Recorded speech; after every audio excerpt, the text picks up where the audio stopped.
Assalamu alaikum and thank you so much for tuning into Koshur Musalman. This is our 10th podcast, and in this podcast today we would be in conversation with Dr. Farah El-Sharif.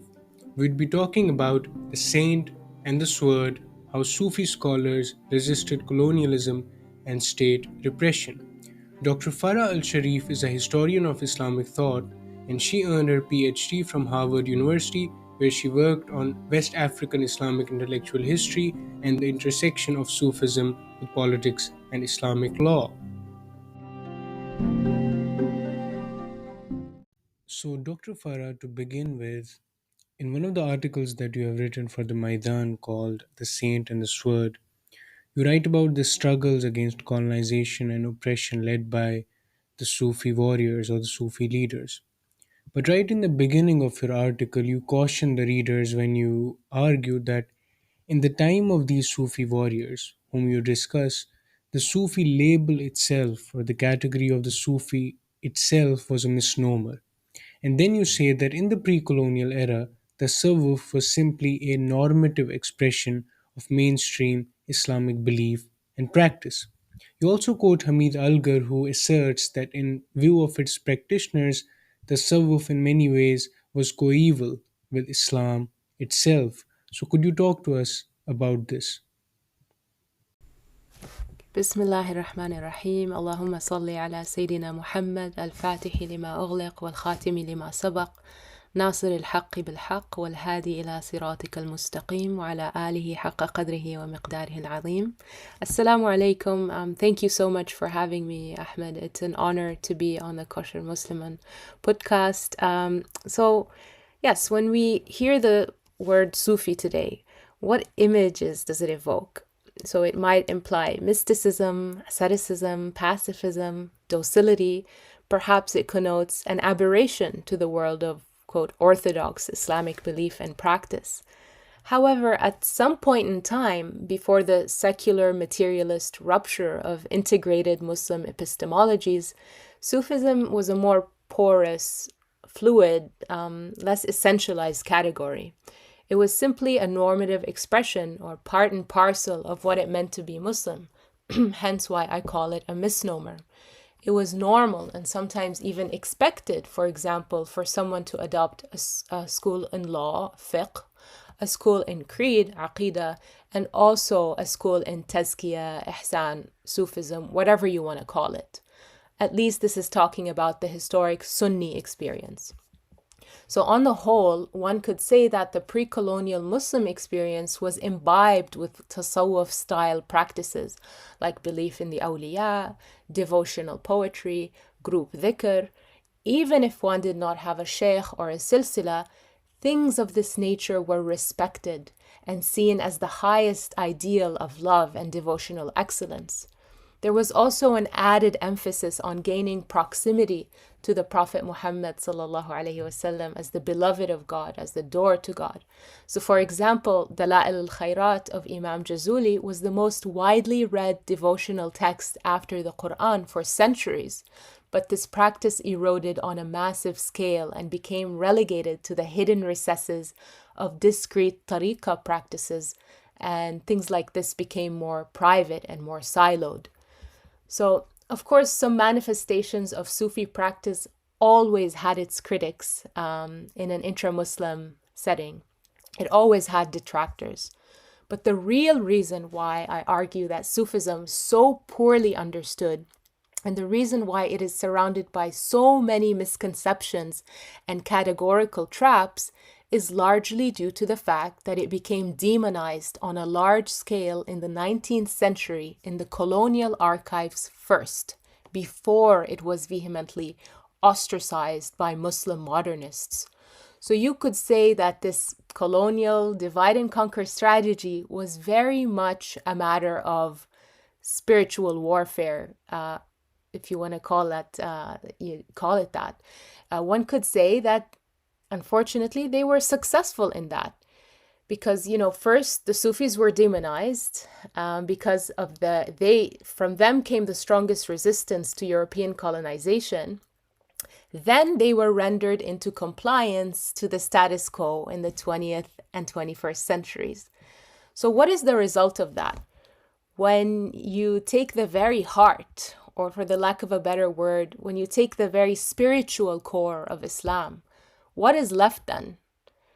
I guess we're left with reactionary ideologuing and harsh legalism, which is arguably very much the sibgha, or the characteristic of the ummah today. Thank you so much, Dr. Farah, for your concise answer.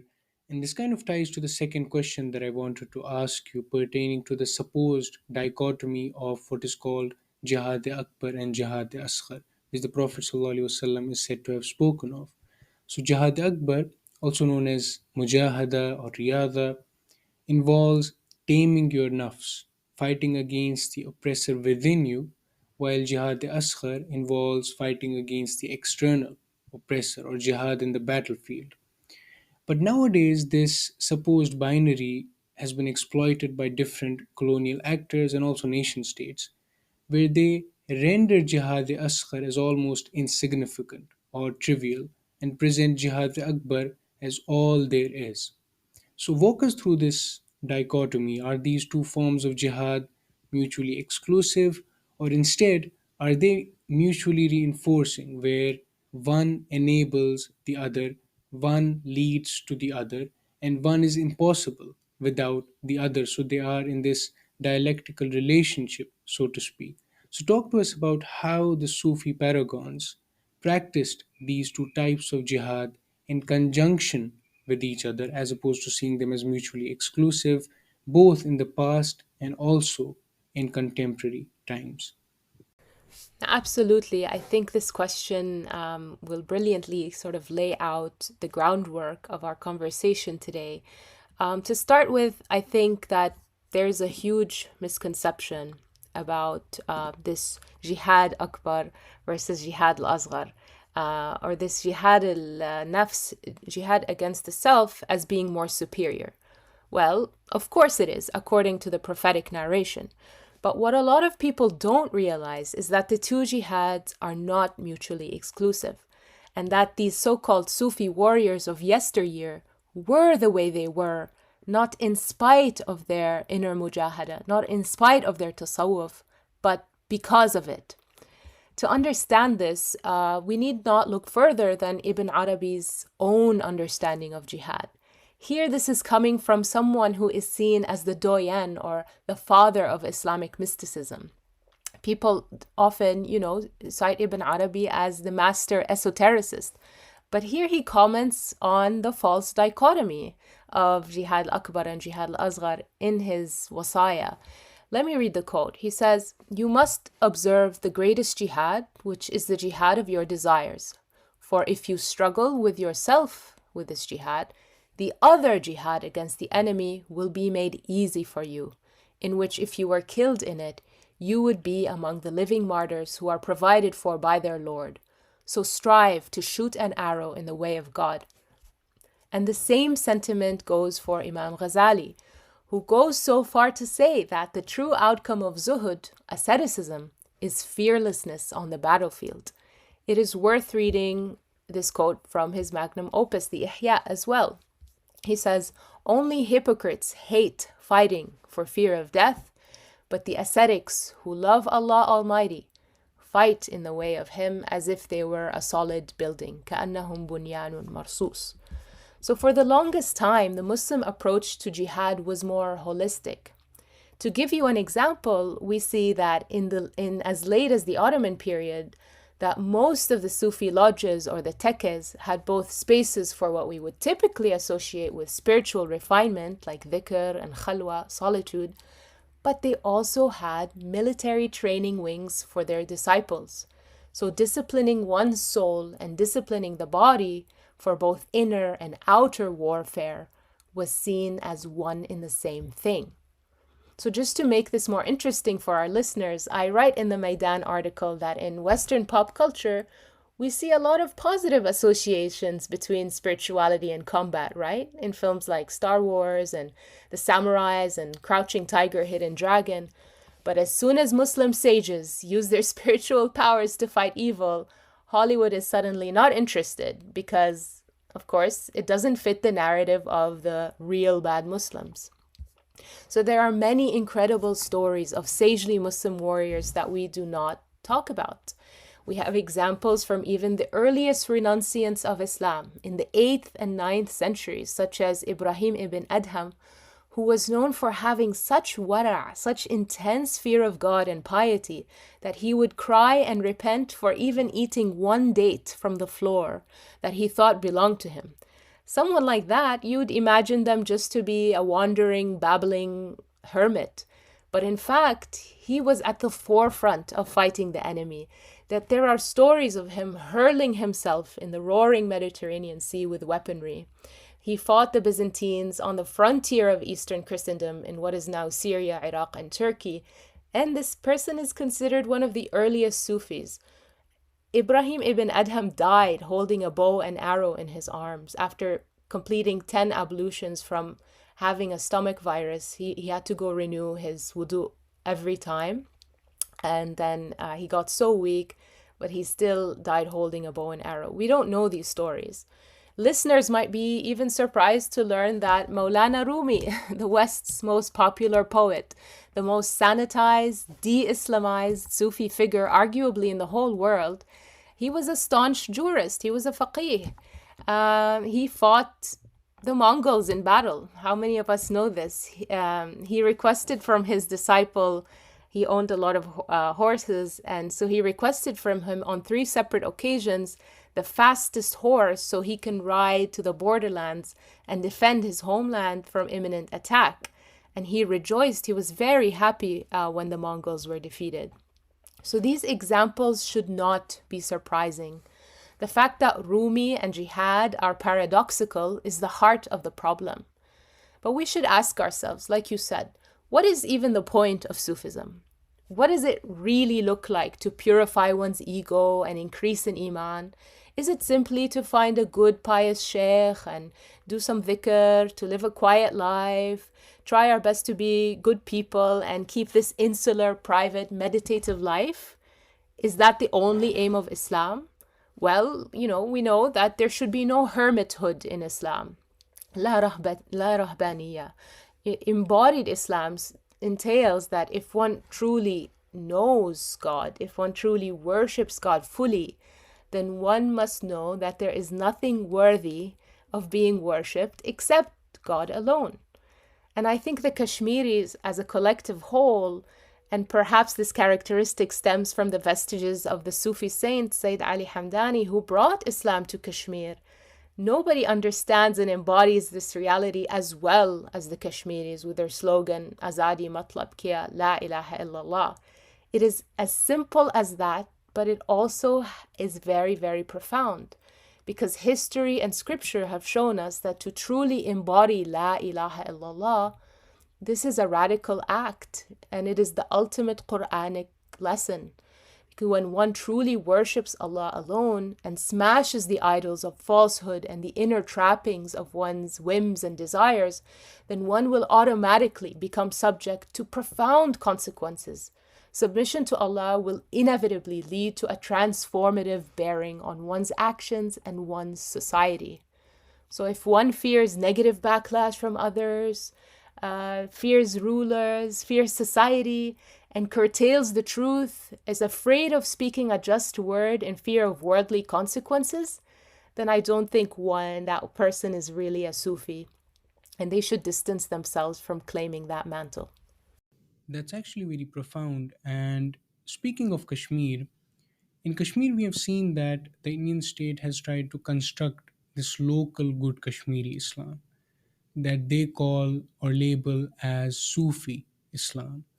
And in statist discourse, the Sufi Islam is presented as non-violent and peaceful and not having anything to do with questions of resistance against colonization.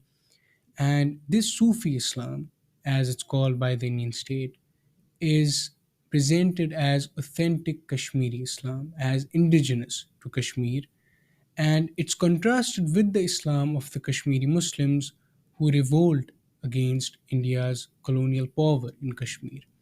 And their Islam is seen as external to Kashmir, it's seen as inauthentic. Now, the Indian state has engaged in this epistemic remaking of Islam into pro state forms that either validate India's rule in Kashmir or at least do not impede its colonial designs. So, the Indian state tries to domesticate Islam where they move it from a position in which it potentially threatens India's colonial project in Kashmir to a position in which it can only support its continuity, to the extent that it becomes difficult for one to differentiate between the vision of the good that is preached from the pulpit and the vision of the good that is espoused by the state. For instance, to take an example of Indian state's domestication of Islam or taṣawwuf specifically in the context of Kashmir, recently, there was an individual who visited Kashmir and he was hosted by the Hindu nationalist BJP government in Kashmir. Now, he was said to be the descendant of Sheikh Abdelkader Jilani, rahimahullah, who Kashmiri Muslims love and admire a lot. Now, the supposed descendant of Sheikh Abdelkader Jilani visited Kashmir and he was hosted, ironically, by the Hindu nationalist government, and they embraced him and they took him all across Kashmir. And his presence was used to construct this legitimacy for India's colonial administration in Kashmir, especially its Jammu and Kashmir Waqf Board, which is basically an institution that manages Islam for Indian state in Kashmir. By management, I mean it deprives and divests Islam of all its liberative potential and just turns it into a legitimating tool for the state. Now, the fact that the Indian state has embraced and relied on what it calls Sufi Islam in the context of Kashmir results in many people actually accepting this notion that tasawwuf does not have anything to do with questions of struggle, questions of justice, or questions of anti colonial resistance. But you, in your writings, argue that tasawwuf was once seen by the colonizing powers, the British, the French, as the heart of what was called the Islamic peril. You argue that the colonizers felt particularly threatened by the Turk, by the Sufi silsilas, and that the Sufi silsilas led the resistance against colonization. Tell us more about this. Absolutely. So, the 19th century was the quintessential era of Sufi warriors. It was arguably also the most calamitous for Muslims around the world because suddenly they were facing these military incursions of disproportionate might and power. Many, if not most, modern military struggles in the Muslim world today can be traced back to a Sufi leader or order, as many of them took the lead in resisting European colonial and communist imperial powers in the 19th century. Of course, not all Sufis fought and resisted these incursions, nor did they all do it in the same way, so we shouldn't romanticize or generalize too much. But once upon a time, war on terror style rhetoric was ironically directed towards Sufi lodges and dervishes.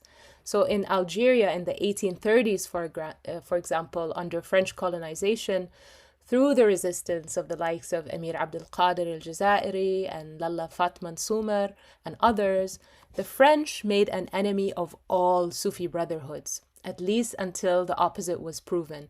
So they took this painstaking effort to classify each brotherhood, each lodge, each sheikh, and they wrote them down as either docile or rebellious. And they feared the potential danger of these so-called secret societies. So we see here this dual demonization and domestication. This was also a global phenomenon. It was not just in Algeria. So in Somalia, just a few decades after the Algerian struggle, just look at how the Italians talk about Sheikh Muhammad Abdul Hassan. They dubbed him the Mad Mullah. He was a brilliant sheikh, a poet, and he led the most significant anti-colonial campaign in Somalia against the British and the Italians. So imagine this, his disciples were the most feared group in Somalia that the Italians called their movement dervishism. So the word dervishism at some point in time, it's hard to believe, but it struck fear in the hearts of the European colonizers in Somalia. So, ironically, the word dervish was once upon a time connoted with revolt. So these figures were terrifying for colonizers because they had a global ummatic concern. We have this figure most people today associate with Hamas and not with Sufism, who is Izzuddin al-Qassam. He was a Shadili, then became a Tijani Sufi sheikh, and he was not actually Palestinian. Sheikh Izzuddin al-Qassam was born in Syria, and then he heard about the Italians invading Libya, and he was so moved by that the only way for him to get there was through Alexandria, Egypt. So he went from Syria to the port in Alexandria and waited for weeks upon weeks to be able to take a boat to Libya to defend the Libyan heartlands from Italian incursion. Unfortunately, the boat never came. And then he heard about the British colonization of Palestine, and he switched course and went there. And he ended up being, at the forefront of resisting British colonization of Palestine. He set up his zawiya in Haifa. He would organize weekly mawlids at the same time as, protecting and resisting the colonization of Palestine. So this figure, Izzuddin al-Qassam, was very, very ummatically, globally concerned. From East Africa to West Africa, Central to South Asia, these mad mullahs and hostile dervishes represented the greatest threat to colonial imperial encroachment. They were, once upon a time, the, quote, bad Muslims. But the Sufis of today have been sanitized of this principled past. They have capitulated into compliance under the thumb of totalitarian state control, which is the only entity allowed to approve certain religious categories. So Mahmoud Mamdani's thesis of bad Muslim, good Muslim was very much at play for more than 2 centuries now. The ironic thing is that the so-called Sufis of today, while they are seen as the bad Muslims of the Ummah due to being a, quote, heretical sect, they are also seen as politically suspect, because in the interest of repressive governments, they are seen as the quintessential good Muslim, who are domesticated and frozen in the dichotomy of, quote, spiritual but not violent. I think, the war on terror was the lead cause of this. To distance themselves from bad Muslims, contemporary Sufis readily betrayed their ancestral legacy of principled resistance and being truth tellers, and they've allowed themselves to be made malleable to fit the interests of the power that be. With the exception of a rare few, of course, it's quite typical today to see various groups and figures vie to get closer to the echelons of power, and they claim to do this to protect the so-called stability and security of the Ummah, all by cherry-picking weak narrations from the fiqh corpus that were inserted in the first place to protect the interests of those in power in the age of Muslim empires.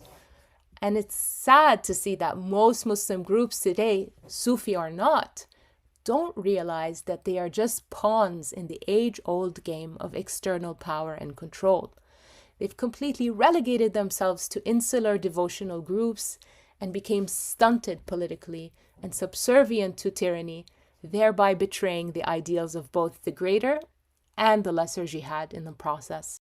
Thank you so much for the brilliant exposition, Dr. Farah. Now, moving on to the next question. We in Kashmir have heard about Omar Mukhtar, and I'm sure most people have heard of him and his resistance to the Italian invasion of Libya. Many people might not know, however, that he belonged to the Sanusi Sufi Silsila. Similarly, we have heard about Imam Shamil and his resistance to Imperial Russia in the 1800s, and he was also a sheikh of the Naqshbandi Sufi Tariqa. People might have also heard about Abdelkader al-Jazairi, who belonged to the Qadiriya Tariqa and led the resistance against the French. But Dr. Farah, your work specifically focuses on Islam in West Africa. And you've written about this fascinating individual called Sheikh Umar Futital, whose life you have done your research on. Tell us more about him. Tell us about how he combined the mujahada against one's nafs and jihad against the French. So, West Africa is, in my view, one of the most optimal landscapes in the world today for understanding the path of principled resistance, and one of the few areas that kind of keep this alive, which is why I decided to focus on this for my PhD. In fact, last fall at Stanford, I even taught a class on Islam in West Africa, entitled Beyond Decolonization, where we studied the writings and lives of West African scholarly exemplars like Osman Danfodio and Sheikh Ibrahim Niass, to show that they represent a model for principled resistance that lies beyond knee-jerk reactionism to tyranny, one that transcends, culture wars, wokeism, Marxism, and instead points to a methodology of cultivating a living, breathing connection with the Quran and the Prophet Muhammad sallallahu alaihi wasallam. So this reality for me is encapsulated and embodied in figures like Sheikh Omar Futital. He died in 1864. He spent 55 years teaching and founding a community for the Tijaniya, which amassed to land size, the size of Western Europe in modern day West Africa. So Mali, Senegal, Ghana, things like that. He's known in the Western Academy for being a radical Sufi militant. But in my research, it shows that he was forced into a life of military resistance only in the last decade of his life. Someone like Sheikh Omar reminds me of this hadith Qudsi, where Allah subhanahu wa ta'ala says, whoever shows enmity to a wali of mine, man avali waliyan, adhintahu bil harb, then I have declared war against them. So we have, stories typical from the hagiographies of awliya on the battlefield. Legend has it that by way of his wilaya, a karama, he had a saintly miracle, and Sheikh Omar was so strong that he could obliterate an enemy combatant just by way of a deadly stare alone. And his magnum opus, which I did my PhD dissertation on, is entitled Spears of the League of the Merciful Against the Spears of the League of Satan the Accursed, Hizb Rimah Hizb al-Rahim ala Nuhur Hizb al-Rajim. The text is not a military manual, as the title may suggest. It is a compendium of Sufi ethics, of building good character traits, of cultivating a living connection with the Prophet Muhammad ﷺ by sending abundant and constant salawat. So for scholars like Sheikh Omar and others, their faith armed them with this figurative weaponry that possessed metaphysical importance that far outweighed the physical weapons of earthly enemies. The strength of these Sufi warriors like Sheikh Omar Tal came from this unyielding trust in God as the ultimate ghalib, as the ultimate victor. The resistance to them must be internal first, and sometimes it came in the form of resistance by the tongue, through writing or speech, or resistance by the hand, through warfare or building a state or an institution. But today, even the weakest form of resistance, the silent resistance of the heart, is gone. There's only utter shamelessness. It is important to stress that, resistance in West Africa or otherwise didn't always result in physical combat. I think this is very important to state because some people think it's two extremes. You're like either political means you're, going to pick up a weapon. It doesn't mean that. There are layers and layers of resistance. And so another West African leader who I think is a great embodiment of this would be Sheikh Ahmadou Bamba, who founded one of the other largest Sufi orders in Senegal, which is the Mouridiyya. Sheikh Ahmadou Bamba terrified the French colonial forces in Senegal without ever shedding a single drop of blood.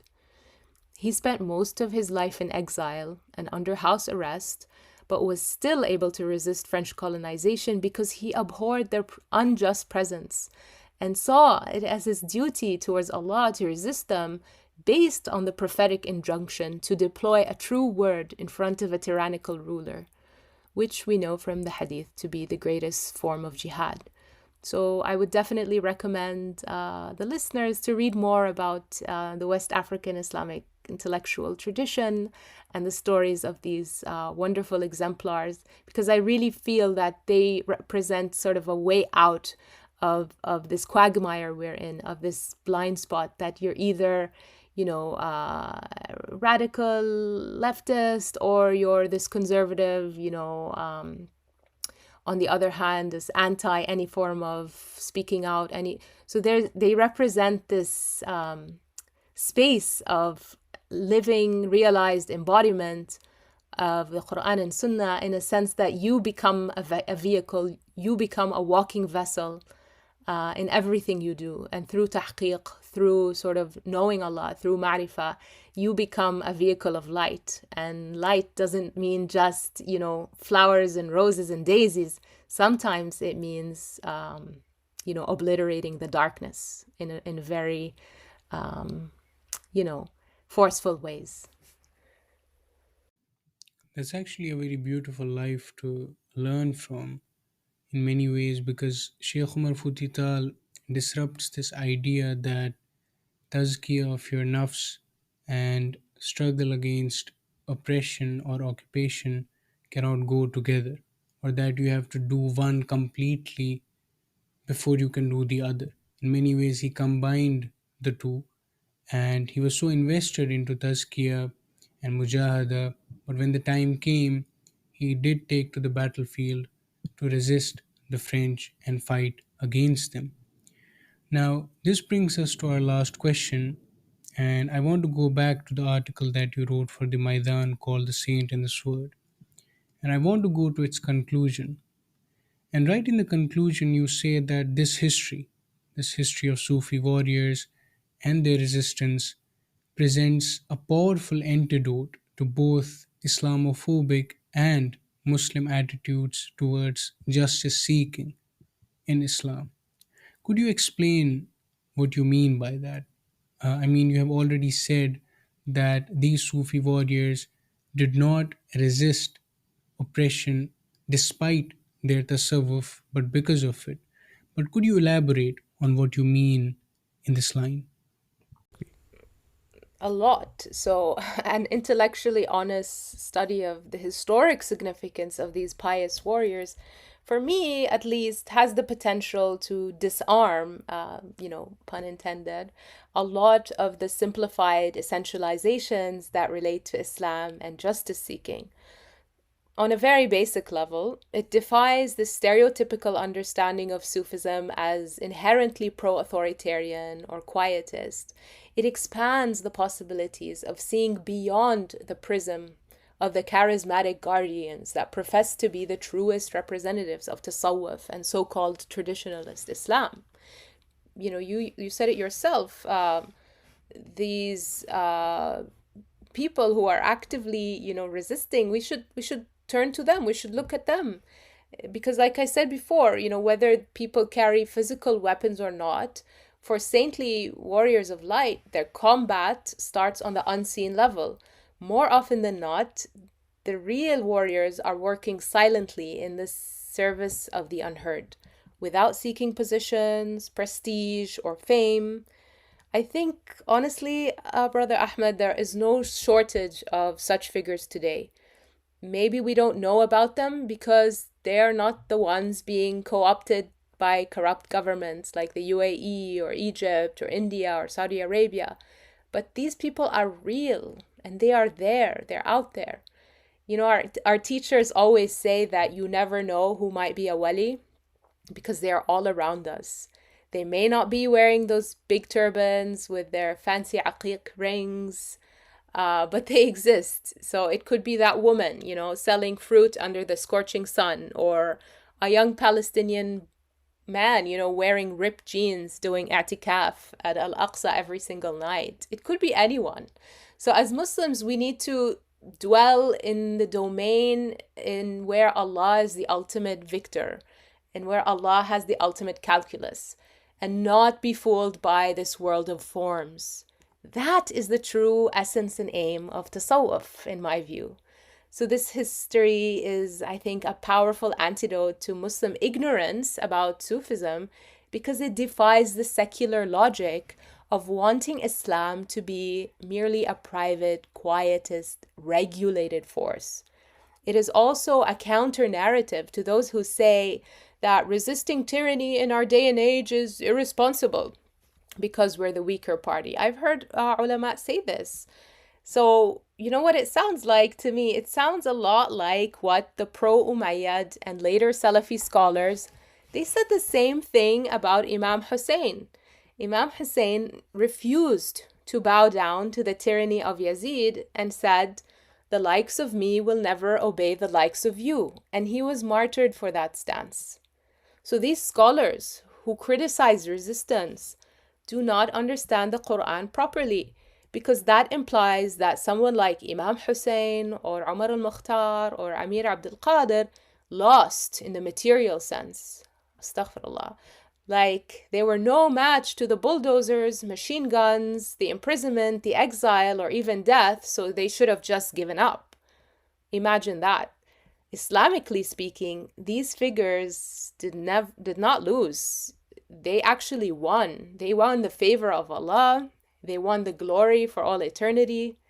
So for me, when we say that Rumi was a warrior and Izzuddin al-Qassam was a Sufi, it confuses people, right? But this orients us to something very, very important here, that both these figures realize it is not enough to work on purifying the heart or one's ego. It is not enough to establish an insular community and a polished worldview that cares more about the books of dead men than the anguish of Muslims living in refugee camps or in prisons, in the prisons of the taghut, of our regimes, of our time. They properly understood and activated the Quranic edict that what? Allah does not change a condition of a people until they change themselves. So you see then, this topic is not really about Sufism or Sufi warriors per se. It is about a better understanding of what principled resistance from an Islamic point of view can look like. It defies the logic of Islamophobia as well, because it cannot co-opt Islam's spiritual core as a defenseless domain. Just look at the Battle of Badr, look at the Battle of Karbala, modern day stories of Kashmir or Palestine or Uyghur resistance. We know that the arc of the moral universe will always bend towards haqq, towards justice, towards the patient, the disenfranchised, the oppressed, towards the cries of those unseen and those unheard. We also know that the pharaohs and the Yazids and the Modis and Netanyahus will never win. They just will never win. That is a central Quranic promise. So it is rather unfortunate to me that contemporary Sufi groups have, for the most part, disassociated their consciousness from these high principles and chose to distance themselves from their spiritual ancestors' legacies, because they fully well realize that these legacies, if they are revived, can really shake up the dormant status quo. And talking about these issues is dangerous to the powers that be. Why? Because a huge, well-funded network of authoritarian governments are working so hard right now to refashion Sufism as Islam light, or Sufism as good Islam. But you know what, Ahmed, this will not work, because the light cannot be extinguished by their narratives and empty words, because knowledge is power. So yes, absolutely, learning more about these pious warriors can be a powerful and restorative antidote against both Islamophobic and intra-Muslim ignorance about justice seeking in Islam. And it even, to me, promotes a better understanding of Islam and Sufism in general. So in this spirit, since we're wrapping up here, I'll just end with a salute to the valiant people of Kashmir and telling them to stay steadfast, stay patient, and stay true to Azadi. Their fortitude reminds me of this quote from Omar al-Mukhtar, the Lion of the Desert, who, when he was sentenced to hanging by the Italians, he said, إن الحكم إلا لله لا لحكمكم المزيف إنا لله وإنا إليه راجعون. Dominion belongs to Allah, not to your phony judgment, not to your phony rule. To God we belong, and to Him is our return.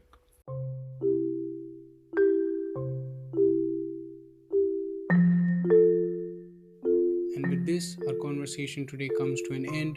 Thank you so much, Dr. Farah, for joining us, and thanks to everybody who listened to this conversation. Our next podcast would be with Dr. Sher Ali Tareen, and in this podcast, we will be discussing his book that came out recently called Perilous Intimacies Debating Hindu Muslim Friendship After Empire. Thank you.